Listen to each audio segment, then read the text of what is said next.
what is your definition of coaching? Because I mean, it's a thin line between that, as you say, and mentorship. I mean, in your definition, your eyes, what is coaching? Yeah, so coaching is more short term, more structured. Mentoring is more long term, and I think more about getting to know the athlete, getting to help the athlete, and it is a fine line. And I think it always becomes dangerous when you do think you're a psychologist and choose one or the other. But yeah, I think just to be empathetic and to understand where the athlete is or what the athlete is going through, how you can help. Sometimes it's not about coaching and being hard, but about maybe today you just need to be that mentor with the session. Sure. So the coach is the program, but the mentoring happens. So yes, it's important, I think, to play both roles and trying to get the best of your athlete, because everyone is individualistic, everyone has different ideals and has been through different challenges throughout the day. It's not as easy as it seems now, is it? Nothing to measure with. Absolutely not.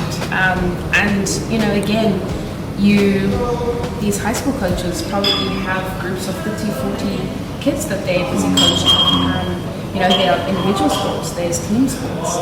And that's why the session today was not about me telling, but it was about using mentorship and using coaching skills for them to come up with their own answers and to come up with their own ideas and think of maybe possibly where they can improve. What is it about me that my athletes are struggling with, or how can I help my athletes better? What are some of the challenges that you came across today in terms of, from their experiences? I mean, you used to say some of these kids some of these coaches are like fairly old kids that they're dealing with on a daily basis. What are some of the things that popped up today? Well, if I had to think about it before I come to today, I think this is a period of coaches, the high school coaches, where a lot of kids stop sport, a lot of kids change sports, and so they face those challenges on a daily basis. I asked for some positive and negative feedback. I got a lot more negative than positive. Things like, I get anxious or I get, angry, or, I'm so compassionate that it goes into the negative. So there's a lot of that, and I think, there's no right or wrong. However, there is an ability to understand what your role is, and also understand is what type of coach you are and how you can help the different types of athletes out there. In psychology, I know they say, I think there's not more than 7 personalities, but it's not about picking a personality and making that person like that, because we're all individualistic, right?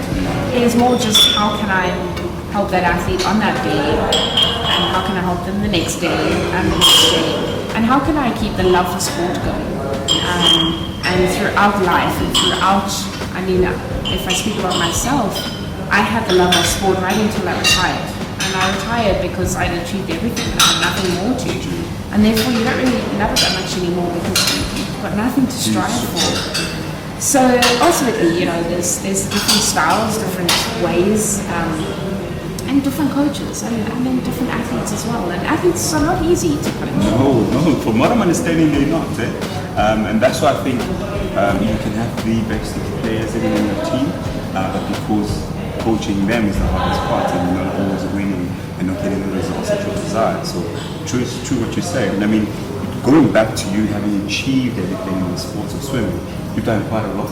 2008 is one of those years where I think I remember personally saying, you're going to be doing at the Olympics, and there you went. You did something completely that not a lot of people actually shouldn't be doing. Let's take us back to that moment in terms of the passion itself, why you still had it, and the passion now in terms of giving back to the sports, even if you're giving back to coaching. Yeah, so I think the passion and drive was really focused on achieving a dream of going to the Olympic Games. And I'm not saying that Paralympic Games is any less, it was just always a dream to get to the Olympic Games. And the fact that I got better and I did better and worked harder, etc., and I was on the step to go to the Olympic Games, that was the reason why that dream was there. And I think it was tough. It was a lot of days of sleepless nights. I think a lot of times where I didn't believe in myself. I had mentors, I had a team around me that often when I was really negative, they were positive, and that's what kept me going. So I'm probably the beginning of 2 negatives being positive. That's how negative So I think from that side, you know, it was something that was a part of my life for so long. It was who I was. It was where I was, what I wanted to do. I didn't study and do things like that because I really wanted to achieve before I went and did everything. So now I work, I study and do all of that. But yes, the passion was never to coach and or become a coach. I think I'd be a horrid coach. I'd be too tough. I'd probably be locked up for it. But at the end of the day, the skills that I had learned through sport is something that I want to impart. And for me to serve on athletes commissions, for me to do what I did here today at the Paralympic Performance Academy, to share the skills and share some knowledge from the athlete's perspective and from the other perspectives now that I sit on the other side trying to help athletes. We all go through challenges, and there are always moments in which the athlete would want to give back in terms of being nasty because you didn't have, if I can put it nicely, an easy ride. And once you get over that, it's important, I think, to take the athlete and let them grow to a stage that they didn't have to go through what you went through. Yeah, I think sitting with what you're saying is it's not really easy being an athlete, now that you think about it. Absolutely, it's tough, you know. I think at all levels of being an athlete, from being at primary school, you know, the kids nowadays are doing 3-4 hours of training a day.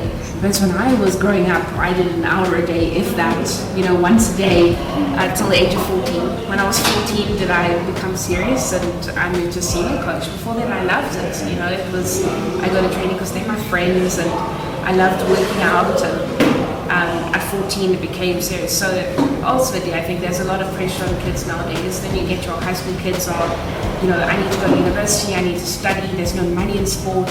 My parents don't want me to play sport because there's no money in it. And then at university level, it's, you know, life takes over. And, you know, there's the families, there's the business, there's all that takes place, you know. And I think women have it a little harder than men do in that stage of life. But it ultimately, you know, it's about creating the love for it and creating the love enough that money is not the be-all and end-all of everything. Sure. That you want to perform, you want to, you know, be something for South Africa. And I look at the soccer doesn't mean, I look at the rugby and the Rugby World Cup that we've just had. Yeah. And, you know, from the words of the coach to the athletes, from the athletes' words to the coach, it was a breath of fresh air for me, I think, to see that positive messaging. And it wasn't positive about each other, but it was positive about each other and the circumstances and the road that was traveled and the journey that was traveled. So that is something that I think is such an amazing part of success and even Springbok success. It's crazy because often enough as athletes, that's what the parts that most people don't see. What they see is the records being broken and not the behind the scenes of what's going on. What currently inspires you as we sit in there, past the Olympics, past the gold medals, what's currently inspiring you right now? It was important for me to find a job that I had the same feeling as swimming, and I had to learn get the experience and learn the tools of the trade as well. So that was challenging, and I still do daily. I do something different every day. I wanted to learn at the bottom, which a lot of people don't really give me the opportunity to, because they all think that I should know everything about everything. So that's tough, you know.